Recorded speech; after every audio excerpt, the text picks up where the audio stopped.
Hello and welcome to a new interview from MinnMax. I'm Ben Hansen. Today we're joined by Marcus Lehto, who is launching his new game with V1, his studio here, called Disintegration. Disintegration is described as a first-person shooter, but it's a little more complicated than that, where you're in a grav cycle, hovering around a battlefield, still shooting, has RTS elements, you have tactical elements where you're commanding your troops and your friends on the ground there. So in this interview, we talk about the challenges of creating new IP in the video game industry, what it's like to branch out on your own, to leave Bungie, which Marcus did.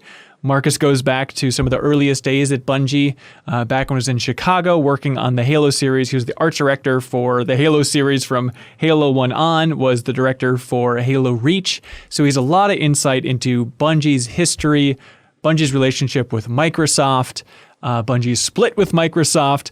And so there's a lot of info and a lot of knowledge packed into this interview with Marcus here. He also shares his thoughts on Halo Infinite, so please look forward to that.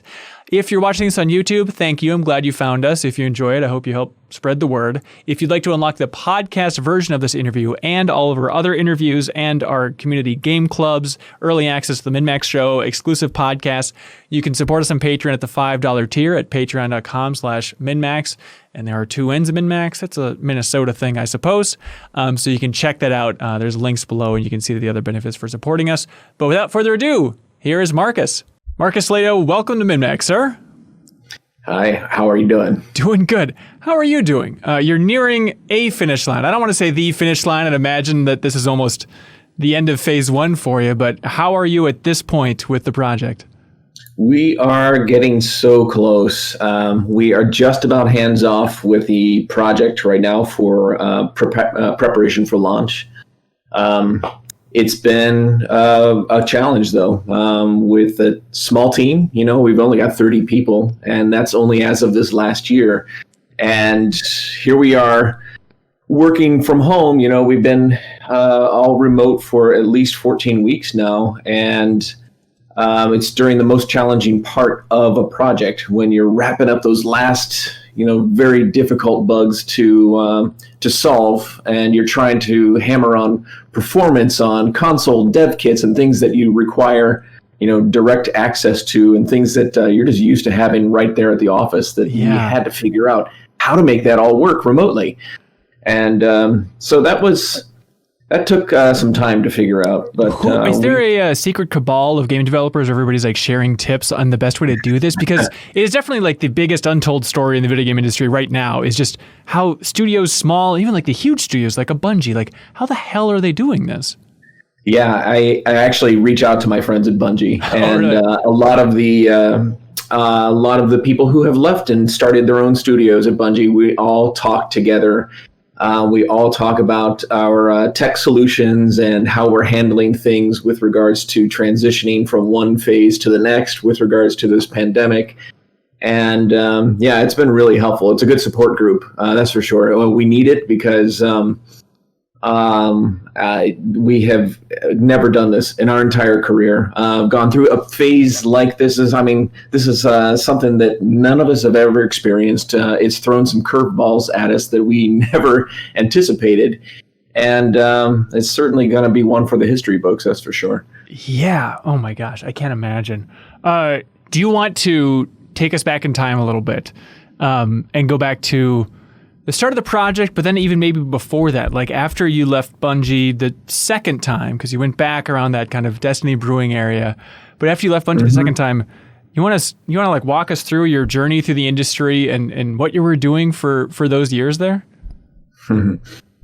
At first, I thought I might just not make games anymore for a little while. I thought, you know what, I just need to sit back and think for a while and kind of get my head screwed back on straight. So that took some time because I wanted to, I didn't want to rush into anything. I wanted to, just sit back and really kind of get a feel for what I should do next. And that took, that journey started off in exploration with lots of different game ideas. Eventually, I couldn't keep myself from developing something, and I started working on everything from small little mobile game ideas to gigantic AAA game ideas. across the whole gamut, from fantasy to sci-fi. I was consuming books and watching as many movies as I could, just trying to get inspiration across the board. And I kept coming back to this one idea that I had jotted down, and I had started working on a fiction for it now over 6 years ago. And it intrigued me a lot, this idea that ultimately became the universe for the game we're working on right now, Disintegration. And the core idea was just putting human consciousness into robots? That was part of it. It was the setup and the preamble to what led to that, with regards to the world events around us, the technology and the reliance we have on it, and what would happen if we left that unchecked. And taking some of these ideas to some extreme possible conclusion, and then playing with that as a real fertile foundation for the universe of Disintegration. And then, it was key for us when I started working on this idea of, well, what would happen if humanity really did need to survive under extreme circumstances? Could we actually technically surgically remove the human brain and implant that into an armored shell and attach that to a robotic armature? It was important for me to follow that path specifically because I didn't want to go down we're just uploading our brains to the ether, and that we could remote access robots from wherever. Because that was too easy. It's been done before too many times. I really wanted to make sure that the characters themselves were real physical people inside these robotic armatures, and that they are still at risk, and they still have a survival instinct that is very important to them, and that's part of what draws them through the whole story. So I worked on that for so many years, just like kind of cooking up these ideas and then sketching images and such. I'm an artist by trade. I love being the creative director of games. I love being I've been in games for long enough that you kind of have to know every facet of a game's production. So it gave me the benefit of being able to at least lay some groundwork for building a prototype at a very early stage. Yeah, so that idea of you needed to clear your head for a while, then can you talk about that decision or that realization of just like, I can't imagine a world where I wouldn't make games? Like there was a possibility that you just wouldn't go back to games in general, but then what was that turning point of just like, what am I doing? This is stupid not to lean into my strength here. Well, it's like, could I make movies? Could I do something else creative that would be equally as exciting? But there's really because making games is it's such a privilege and it's such an awesome thing to do. It can be incredibly frustrating, and it can be really taxing too if not produced well. And I experienced some of that in the past. There's no doubt about it. As Bungie grew and we were learning how to, become more efficient as a studio. So when I was really contemplating, could I recreate a new studio in a way that we kind of can, set a new foundation for it and build something that is kind of a healthier vision, from my perspective at least, as far as what is so great and fun about making games. So it took about 2 years. And in that time, I had been, getting pinged by headhunters left and right about hey, come join our studio as a creative director. And I actually entertained a couple of those job offers that would have had us moving the family and taking on some pretty big franchises, which would have been really exciting. But in hindsight, I'm glad I didn't take that, and I'm glad I stuck here in the Pacific Northwest, and we started V1 Interactive. Yeah, if there were options for you in the Pacific Northwest, would that have been more enticing? Possibly, yes, but it's hard to beat some of the great experience and friendships and the team we had at Bungie. It's a fantastic studio, and I'm really good friends with quite a few people there. And when I left amicably, it was I mean, it's still a good opportunity to, hang out with some old friends, and it would have been really weird to join a rival right here in the same town. Right. Yeah, I bet. Yeah, it's tough. I was thinking like, it must be stressful to run a big franchise if you were to have taken another one of those jobs and moved across the country for it. But then it's like, well, is that more stressful than running your own company and getting a bunch of folks together? I'm not sure. Worrying about everything under the sun? Well, I had two teenage kids at the time that we were contemplating moving, and that proved to be really challenging for them. I mean, there was a big transition. They're in high school, and who wants to move in the middle of high school? Oh. So it was like, what am I doing to my family? I can't do this. So ultimately, I rescinded an offer that was given to me, and it was a really difficult decision to make. And it wasn't long after that I said, I'm gonna build a studio now. This is the time. It became crystal clear to me at that point. I had a game idea that I was excited about. I just needed to figure out the next steps. How was I going to find some talent that could help join me, could help build a prototype, and actually use that prototype then to start shopping it around to see who would pick it up. What interested parties there may be. Did you worry about being pigeonholed as the Halo guy? And imagining some of these franchises that would reach out to you and be like, oh, Halo, we can get some Halo magic if we recruit Marcus here. Were you trying to kind of shed the past in that way? There was a little bit of that. Yeah. That's especially from when I was getting headhunted. I mean, on one hand, it's a unique privilege, and it's very, very comforting to know that there are people out there, studios out there who would welcome having someone like myself come in to help join the team and help build fun and awesome games, and have that kind of trust that I could help drive that IP and that I could help drive the studio. When it came to the construction of a new game, it also helped just open some doors, and getting into talk to individuals who sometimes are really difficult to get to in the first place. So that allowed us, to like squeak through those first baby steps of making the prototype and making it a reality. Did you, when you're trying to get the game funded or just showing the game to the outside world in little pieces here and there, I mean, did you get that feedback or feel the pressure to like, oh, we should make this more like Halo because I think it'd be easier to sell, or publishers would be more interested if they could say, from one of the creators of Halo comes the next Halo? Yeah, it was a tough period because we spent about a year and a half making the prototype, and I didn't want to rush it. It was actually more than almost 2 years. Geez, now that I think about it. And it cost me a lot of money. I didn't want to externally fund it, so I funded it myself. And we just had a handful of contractors. Most of them were students at a school nearby here. And it was initially, I was getting feedback as I kind of like would take it to my peers from Bungie or to some folks at Microsoft who I know, and I would show them the game. And they would, at that time, this is quite a few years back now, almost 5 years ago when we were working on the prototype.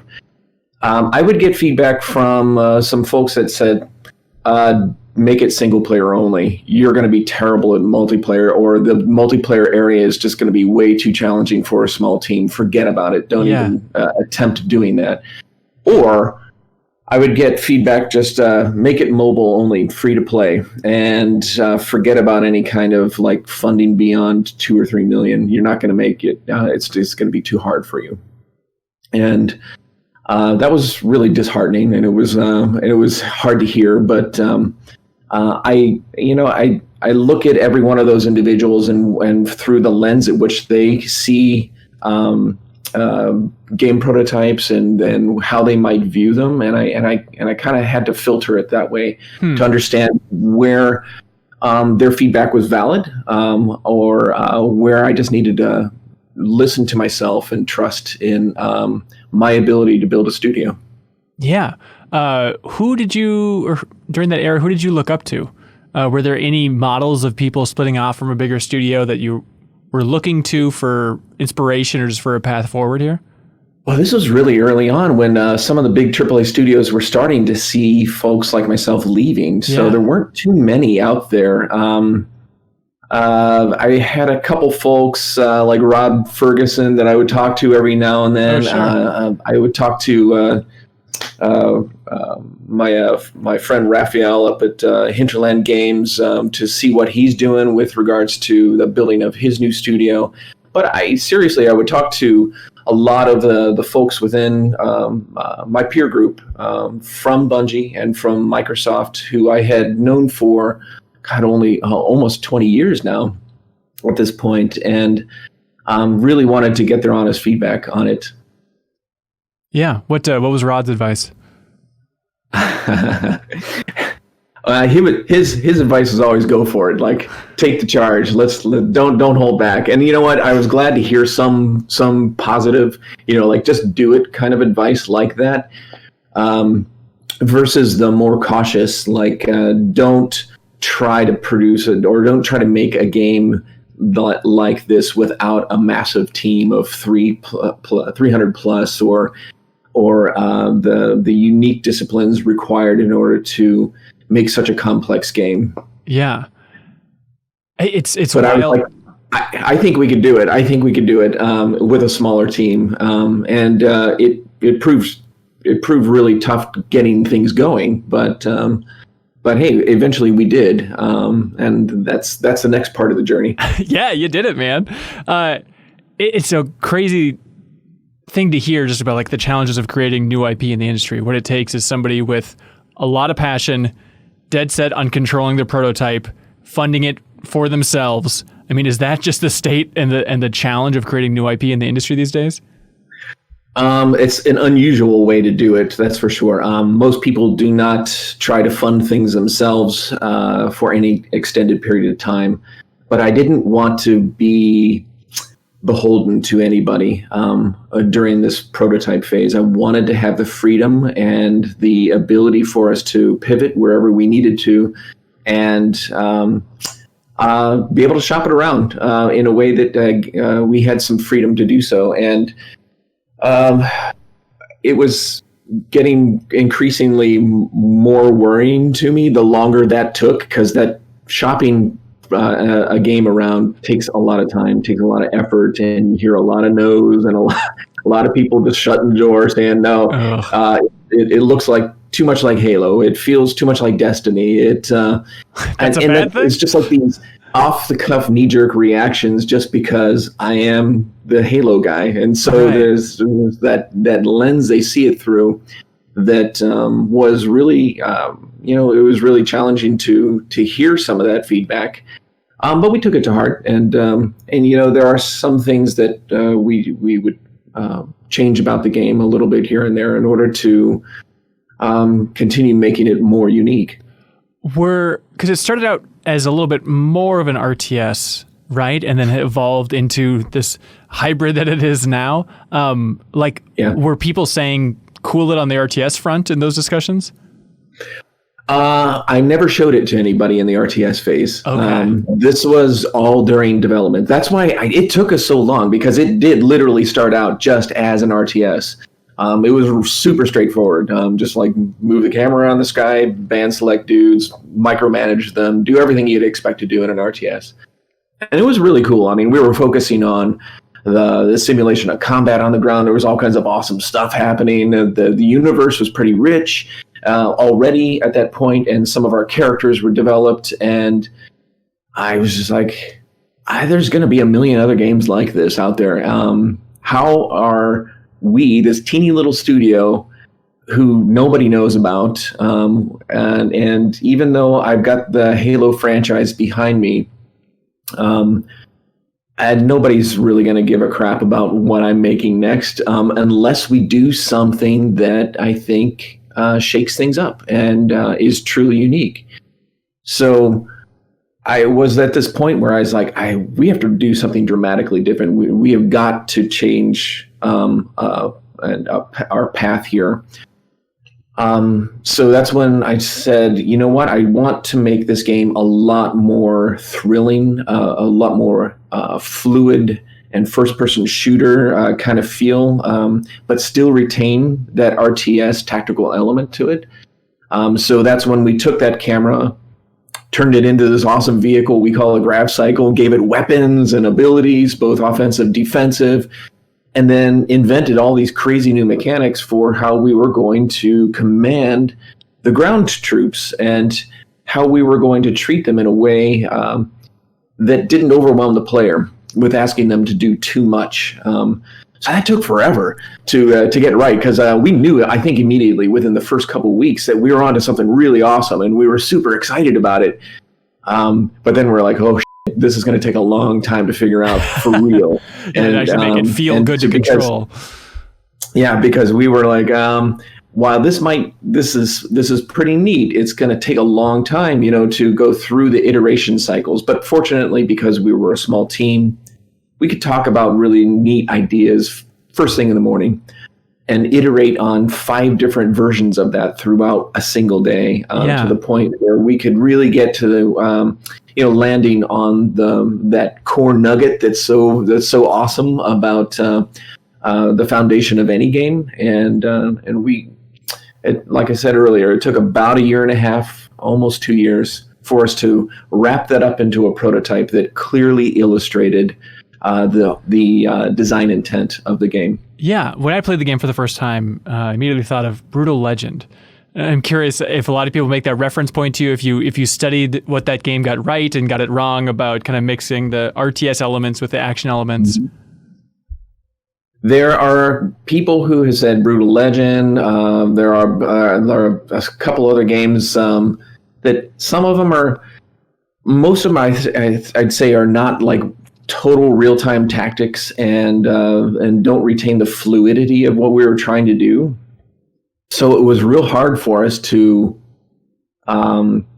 get through some of the problem solving of the game, because we didn't have exact examples out there that we could chase a tail of, that we could say, well, they did this right or wrong, or they did this in a certain way that we could riff on. So that's why it took as long as it did for us, because we had to just kind of venture off into the mountains and take a journey all by ourselves and hope we made it out on the other side. I was glad that we did see light at the end of the tunnel there. Yeah. Being such a small team, it must be tough to be the head of the studio, the creative director, and then also it's like, well, you want to get in there. You want to use your art skills for the project as well. Was it a challenge to find that right line of how involved to be when it was beneficial to the game versus like, am I just slowing everything down because I don't want to focus on boring numbers and business work and just doodle things? I even at Bungie, I would never stop making content. I love making content. I love designing levels, building levels. Initially for the prototype, I built all of the characters. I animated them all. I built all the effects. I love doing that kind of stuff. It's just like part of the joy and fun of making video games. When it came to building the studio then, for real, like when we finally got a publisher deal with Private Division, one of the first steps was, hey, prove to us, they said to me, that you can actually build a team, that you can actually hire in AAA top-notch quality talent to your studio. And so I said, all right, give me some time. We're going to build a new prototype based on, some of the things that we had talked about during the pitch. We have to go through a green light phase, and that green light phase is like proof that we could actually hire on the talent necessary, and that we could actually change, because we had built the earlier prototype in Unity, which is super simple, and it was really great for us to be able to use that engine to build a prototype in, but we needed to switch over to using the Unreal 4 engine. So it was like learning a new language at that time, and then convincing some of my old friends from Bungie to come over and join me, as well as then hire some brand new talent right out of school, and find a business partner, a good friend of mine who I convinced to join me. He worked with Zipper, who was responsible for SOCOM and MAG, and the two of us, I think he's on the engineering side, on the creative side. I think we were able to really join forces and attract the talent necessary and prove to our publisher that, yeah, we could hire the right talent and we can deliver on our milestones and we can build the game in a way that does pass through green light and get the thumbs up. Yeah. Is it a pretty rich talent pool out there in Seattle? Yes, it is actually. It's a very rich talent pool, but it's also it's hard for an indie studio like V1, because while we don't want to act like an indie studio when it comes to salaries, because there are so many big studios out here, and we've got then other giant tech companies like Amazon, Google, and Facebook, all of whom have like game companies in them now, and they're stealing talent away from us. They're stealing talent away from like people who might be considering joining us because they can offer like these ridiculous salaries. And it was that was real hard for us, because what we really had as far as an attractor will be competitive on that front, but the real juicy stuff in there that makes it so attractive is that you have the freedom to join a studio and live a healthy life, not only inside but outside of the office, and be a critical member to building a brand new franchise. And that has been really exhilarating then for a lot of people who have, at big studios maybe have run into a career path where they keep rising up in the ranks and then they just become managers at the end of it. And that's no fun for them. Like, they don't want to be a manager of 50 people. They're artists or engineers or designers who want to be making games all the time. So this was a great opportunity for them to join a studio and actually be hands-on, getting their fingers greasy in the engine every day, like I do, and like my business partner does too. We're really unusual as far as business partners or business owners are concerned. We don't sit in a room by ourselves. We sit out with the team, like clustered in desks right in the middle of everybody else, because that's where it's just great doing that with the team. And we have a really good, tight family that way. Yeah, for sure. What are some big lessons from like the structure or just company philosophy at Bungie that you're pulling forward into V1? Did you make a list of like, okay, these are the do's and these are the don'ts from my experience at Bungie? Well, there's one of the things I wanted to get back to was the small studio we were mostly about 12 to 20 people for, I'd say, a majority of the production of this game. And it's not just until this last year that we grew to about 30. That small team structure allows us to have, almost everybody in the studio can be mostly self-driven, and it allows for this really rapid prototyping and rapid iteration of ideas and brainstorms. That's very difficult to do in a larger studio. The things that I didn't want to repeat was, when the studio gets as large as it does, you start breaking into fiefdoms in the studio, like little clans. It's human nature to do so. Development or just socially? Just socially. Socially, okay. But I wanted to make sure that everybody was connected and everybody was staying together throughout the entirety of production. And it's like, as soon as you get beyond 60 to 70 people or so, maintaining that connection and maintaining that culture becomes really difficult. So I was very eager to get back to building a small team and keeping it that way. Yeah. It's crazy though. One of the things that I think is really remarkable about Bungie during your era there in particular was just how many side projects they had cooking up. I mean, when you went back to Bungie after Halo Reach, you went back to work on a side project while they were working on Destiny, apparently. And that just blows my mind that studio wasn't all hands on deck. It seems like throughout Bungie's entire life, they said, all right, you talented people go in the side room and cook up ideas for a while. That just takes a lot of foresight, but you don't want to carry that strategy going forward. With a small studio, that would be really challenging for us to do that. I mean, we can kind of break into, smaller production teams to handle like what we're doing right now. Like as we finish up Disintegration, we've already got another team working on post-launch support for it. New maps, new modes, new crews, all kinds of cool stuff like that. At Bungie, it was harder, to have a separate team break away and actually start cooking up a brand new IP. I had done that at Bungie. I was right at the beginning of Destiny when the team was really struggling to maintain focus and really kind of land this super challenging initial title. So they did need all hands on deck, and they needed to make sure that if we were to stay and work on and continue working on that IP, that we would put that aside for some period of time and come join and help wrap up the remaining work on Destiny. I knew that was going to translate into working on Destiny forever. So I was like, well, I love you guys. I really do. I really love you all. But I think I need to part ways and try something different. Yeah. Do you have any interest in making that level of living game in the future, or did you just see that experience and the outside world doesn't realize how brutally difficult that is? It is really challenging. I don't think I would ever want to venture into that territory.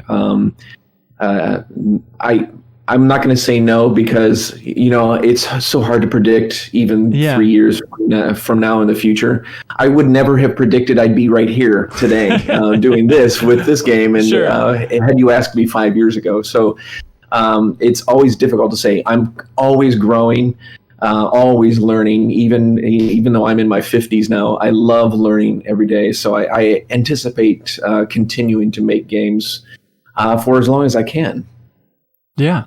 Well, hey, talking about keeping a team small, you started with Bungie when there were like 10 people there? Yeah. I had been contracting with Jason Jones initially. I lived in Cleveland, and I was a graphic designer at that time, and he wanted me to work on Myth, the Fallen Lords, build the entire UI and do it remotely. So here I was working out of a hot Cleveland Heights house in the middle of summer, in my shorts, working on some UI for this game. I didn't really know much about it at that time, but I would get on the phone with Jason frequently, and we struck up a rapport with one another. I sent him the UI bit by bit over a 14.4 modem, one day at a time, and eventually we built that whole thing together. And it came to this point where I said, you know what, I really do want to join this studio if I can, and let's try to make this happen. So Alex, the president of Bungie at that time, made some offers, but they were really low. And I was like, Alex, I can't make a move like for that amount. And so he eventually came back to one that was a little bit more enticing, and I made the move to Chicago. We initially, right off the bat, it was just me and Jason starting to work on what became Halo. We worked on that for several months before bringing on a couple new members to the team.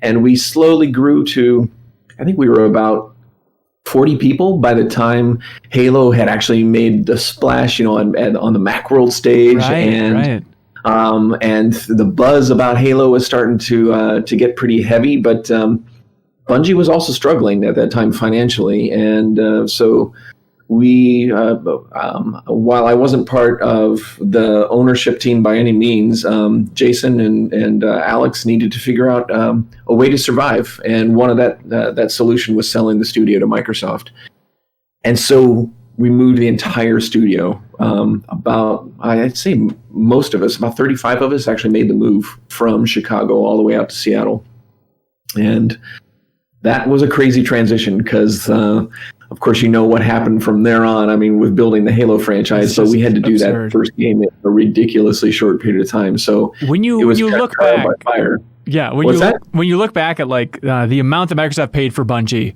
underwhelming or overwhelming? Was it a holy God, or now in retrospect it's like, oh, that cheap for Bungie? Jesus Christ. They got a huge deal. Microsoft, they got a huge deal considering that the franchise now is worth over $5 billion. Oh my God. So, can you give us a ballpark? Of what they paid for Bungie? Tens of millions. Tens of millions. Like okay. it was not what you would expect, and it was not. In hindsight, probably it could have been much greater. But we saw a little bit of that. Of course, Jason and Alex took the lion's share of it, and sure, we had to work our asses off to make a living from that point forward in Seattle. Yeah. Did it bum you out at all to? Obviously, Seattle's great. Obviously, you love it. But just the idea of leaving the Midwest behind, I think the game development scene in the Midwest has always been okay. Okay to maybe pretty good at times. But it seems like it could be so much more when things are so much cheaper out here. Are you ever tempted to come back and help revitalize just the Midwest for game development?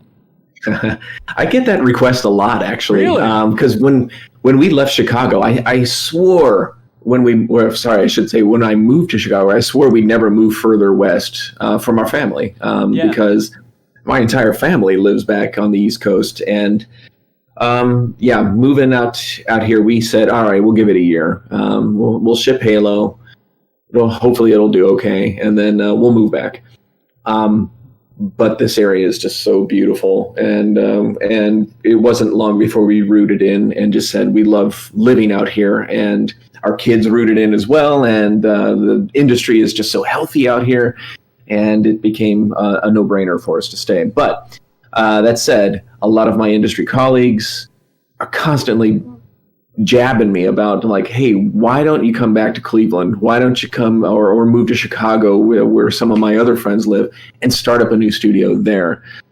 I thought about it a couple times because it's a great area of the country, and there's so much great talent out there that the industries, I think it would be pretty easy to find solid talent in those areas. And it's that weird realization now. I know it's been stressful for everybody working remotely, but don't you think there's also a takeaway of like, well, maybe we can do this all remotely. So why don't we go move to the cheapest parts of the country and then live like gods? Yeah, and no kidding. This is one of the most. This is a very expensive area to live in. It's a hugely expensive area to run a studio in. Just the cost per square foot of for an office, and health insurance, and all the other things that come along with it is just. It's an immense cost to us, and. Fortunately, we have a really good agreement with private division, so we can afford to run a business out here, and that was one of our goals. But it's no easy task, and sometimes we think about, wow, you could move back to the Midwest and we could buy our own building, and it would be cake. It would be so much better. It would be. Sometimes we dream about that. Yeah, I get it.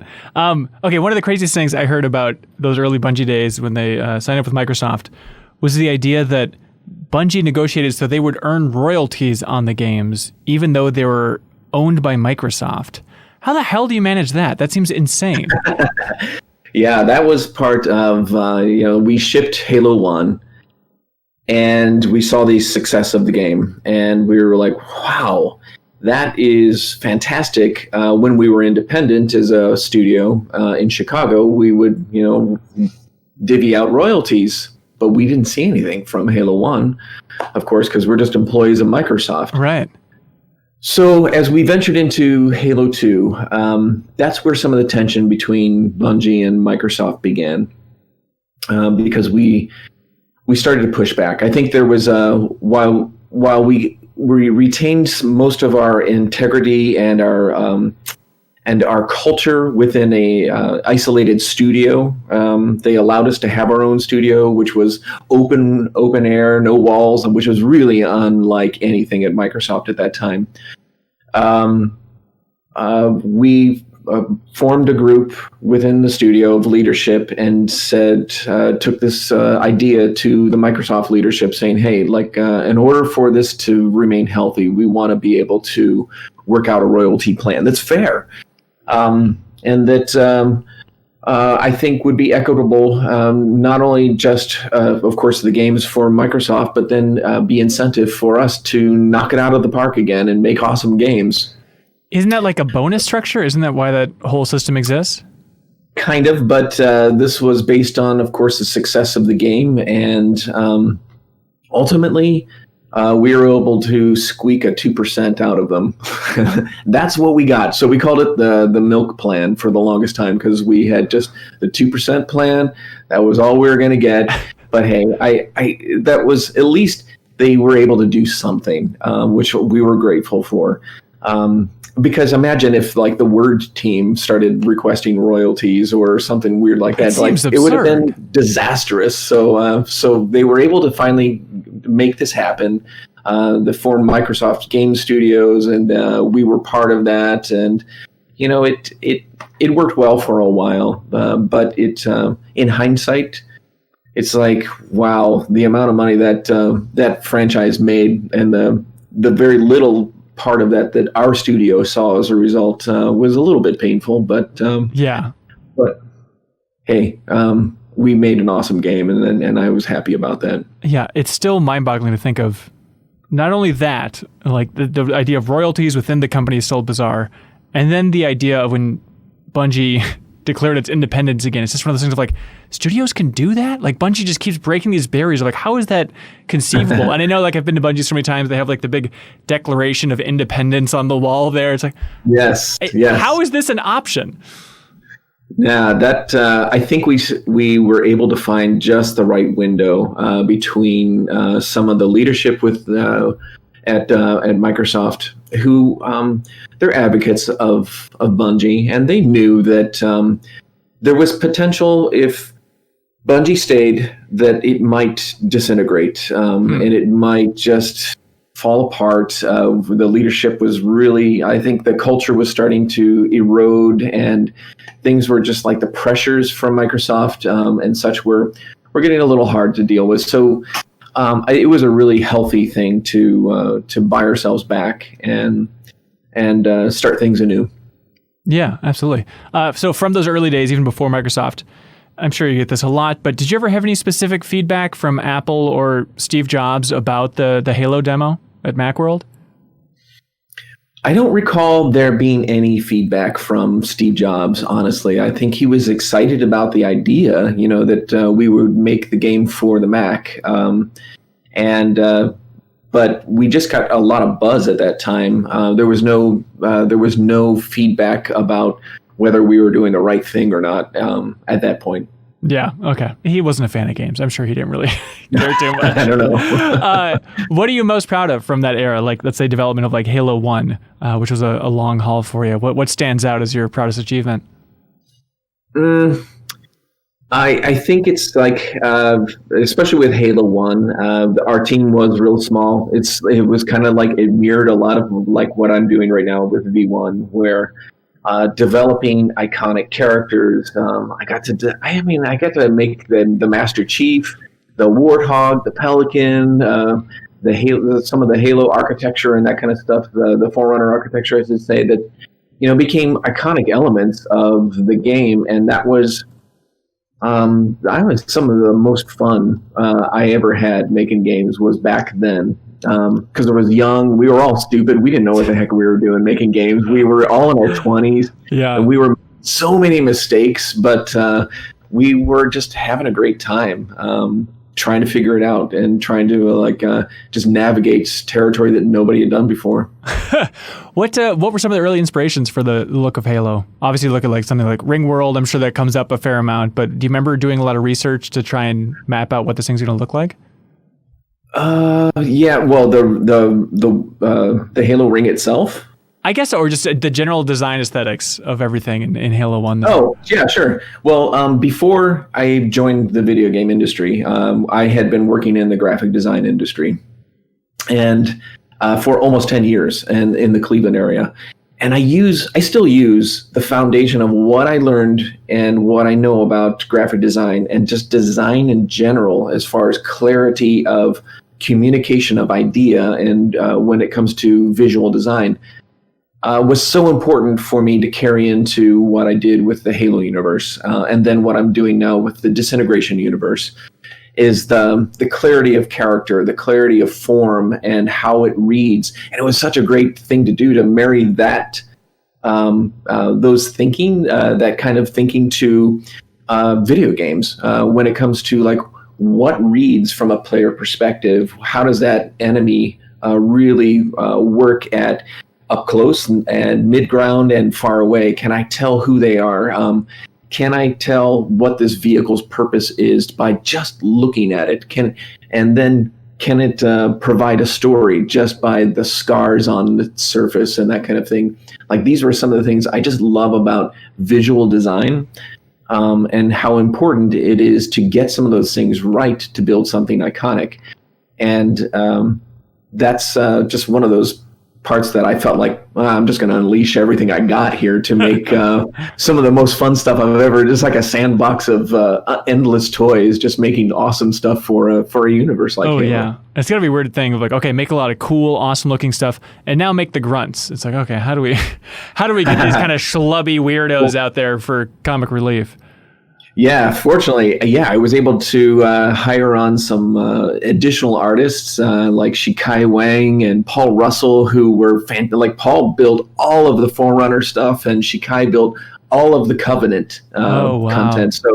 So it's just like, okay, here we now can like have like these 3 different factions, and they all really, truly, uniquely feel different from one another in a way that I think was a huge benefit to the franchise. Oh yeah.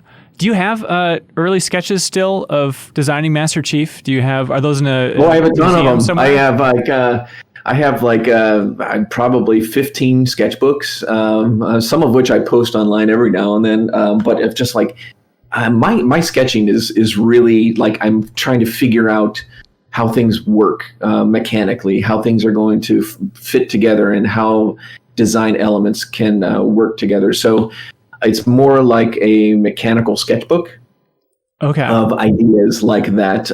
I do not create pretty pictures when it comes to designing things initially. Like I'll spend some time every now and then doing a full render of something, but that's not how I actually function. It's more through problem solving. So all of my sketchbooks are just lots and lots of problem solving, writing, and designing little things that can help work out that problem visually for myself. Yeah, so it was more just because you're more scientific maybe with your sketches, you were less incentivized to like, oh, let's have Master Chief's face. Let's really draw it in incredible detail out of the gate. I mean, do you think, like, what were those early discussions like about, let's just not show his face at all? Or did you sketch 1,000 faces? Well, no, that was a huge conscious effort at first. I mean, because we knew that the Master Chief was going to be an empty vessel, that the player was going to fill that character. Right. So we never wanted to show the face initially. And then it became this like tease that we kept like throwing at the player throughout the entire series. Like the helmet just barely comes off, and then the camera cuts, and we don't show the face. At one point, we even had like the silhouette of the Master Chief, a face inside the visor that you could see if you looked at it from the side. Ooh. And that got people all riled up, of course. Naturally, yeah. So working with Jason Jones in that era. Obviously, you know him well. What do you think is his secret sauce? What do you think he sees or focuses on that a lot of designers out there don't? Jason is, he's one of those rare individuals who looks at. He's an engineer by trade, so he writes all the code, but he is super creative. And he's very design focused, and he's very data driven. Like at the very beginning of Destiny, he comes up to me, he shows me a spreadsheet that he'd been working on for 6 months. And it's an active spreadsheet that designed like the player progression through Destiny, one step at a time through each phase of the player journey, and would track all their stats and all of their information, and he could kind of like plug in variables to see how it would change. And it was fascinating. It was mind-boggling. I understood about 10% of it when I was going over it with him, but that's how he functions. Like, he really loves like to wrap himself thoroughly around the entire project that he's working on in a really thoughtful and a very cerebral way that is super different from the way a lot of devs work. Oh yeah. I mean, does it pay off to be that focused on design and numbers? Do you feel like that has a cost about just being less, I don't know, friendly, less amicable to the teammates? Is it that thing of like, okay, well, Jason's going to do what he does best, and then other people at Bungie will pick up the slack and say, hey, how you doing? You want to go for a beer?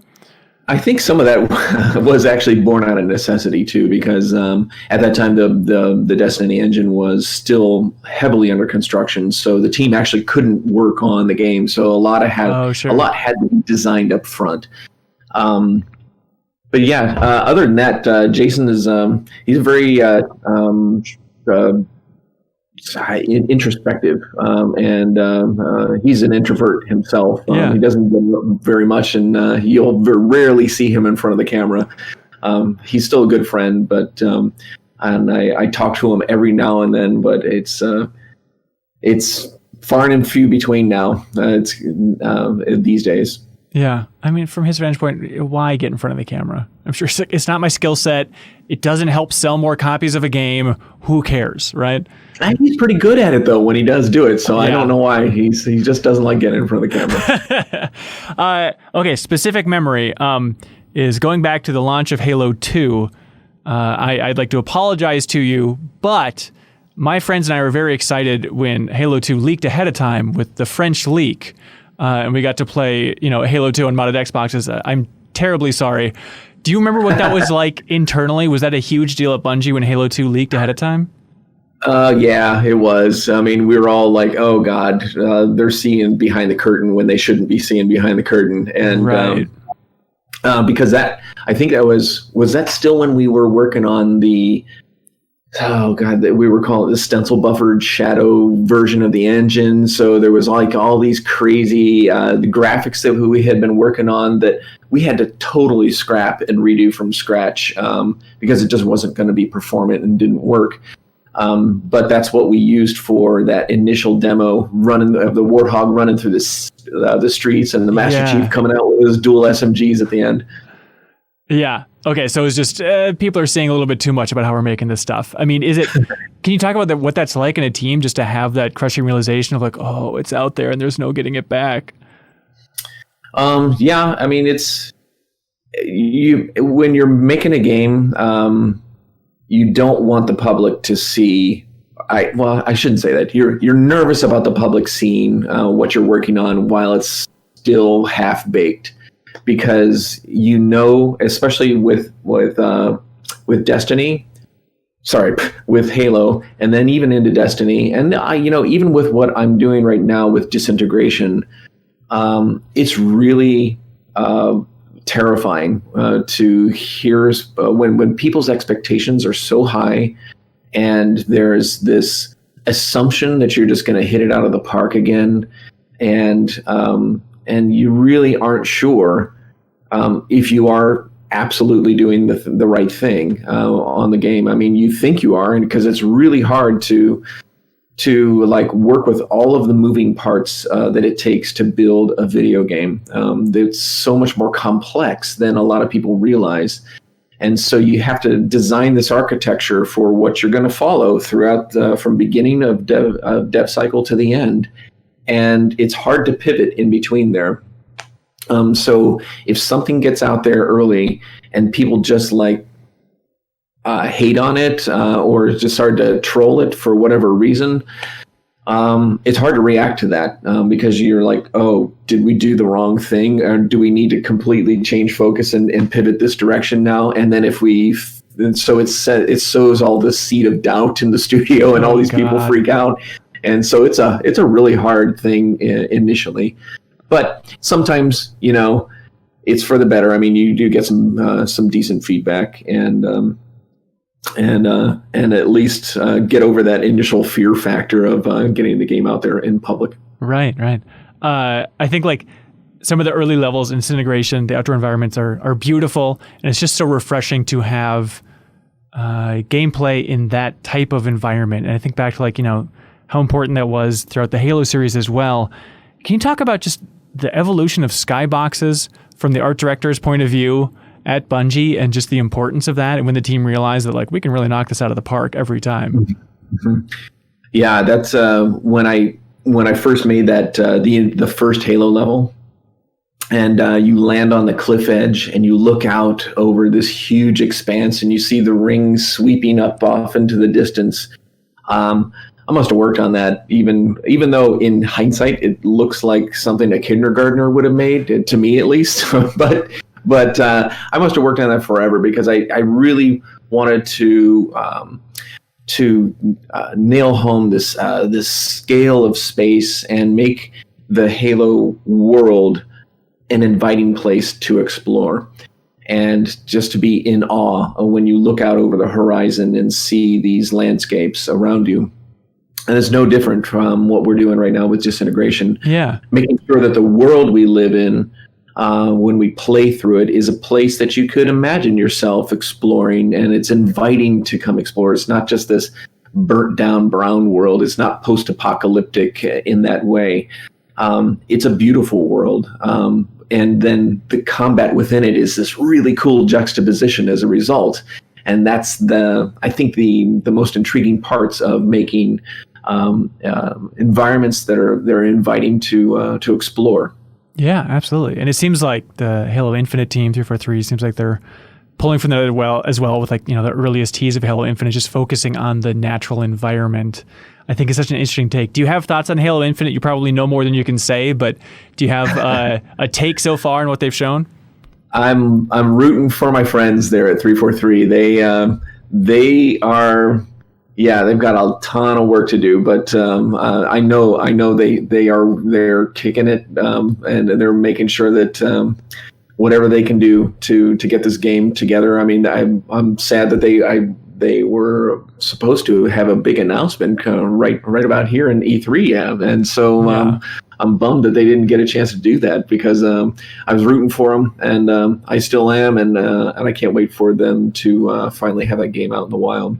Yeah. But yeah, all my friends there, it's really fun to see the transition back to some of the early roots of Halo, and so it's fun to sit down and talk to them about what's important about those early roots, and just see them take it to heart. Are you going to play it day one, or is it one of those things that's like, it's kind of weird? You got to really be in the mood. No, I'll be there. Okay. I'll be there. All right. That's awesome to hear. I love the Halo series. I mean, I love what 343's done with it. They had to make it their own. I know it's caused some controversy, but it's pretty cool what they're doing with it. So I'm definitely rooting for them. Yeah. Well, that's awesome. Well, hey, let's see. The entire Disintegration saga, what's been like the biggest surprise for you for doing something that very few people in the game industry have done, of branching out, creating something bold and big and new? What's the biggest surprising takeaway that you didn't expect? I think I said it earlier. I didn't expect for us to actually be able to make it here to the point where we're at right now. I mean, we're shipping on 3 platforms.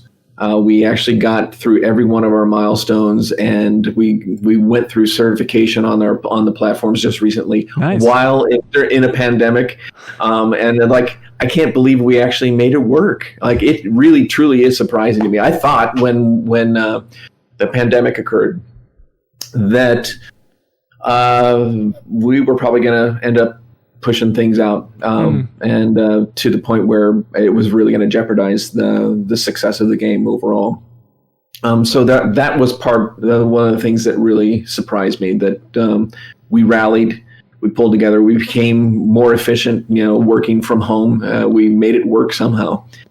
The other part earlier was when we hit the tech beta back in February, because that was a huge moment for us as a studio, to get the game out there in the wild, to let people play it. Yeah, we had 250,000 people jump in and play the game and just try to bust it in any way they could to stress test the game. And that was awesome. It was really fun. It was super exciting. But had you asked me again, like, would we be able to actually deliver on that on time and make it work and make sure the servers actually stayed alive? I would have said you're crazy. So I'm super proud of the team at V1 and what we're able to produce as a very small indie studio. Yeah, absolutely. And the game's coming out for sure, June 16th? It sure is, yeah. June 16th on Xbox, PlayStation 4, and Steam, PC. That's awesome. Well, hey, congratulations. Hats off to the team for pulling this off in very tumultuous times, and looking forward to playing even more. Thanks, man. I appreciate it. Yeah, absolutely. Thanks so much for watching or listening to this interview. You can catch more of MinnMax stuff on the MinnMax Show podcast or more interviews in the future. Thanks so much, everybody. Bye. MinnMax is a Patreon about games, friends, and getting better. The Deepest Dive is the best, most thorough discussions about games on the internet. Prove us wrong, please. The MinnMax Show podcast airs every Thursday. Patreon supporters vote on what we stream every single week and a whole lot more. Give us a shot, try subscribing to the YouTube channel, and we hope we can win you over.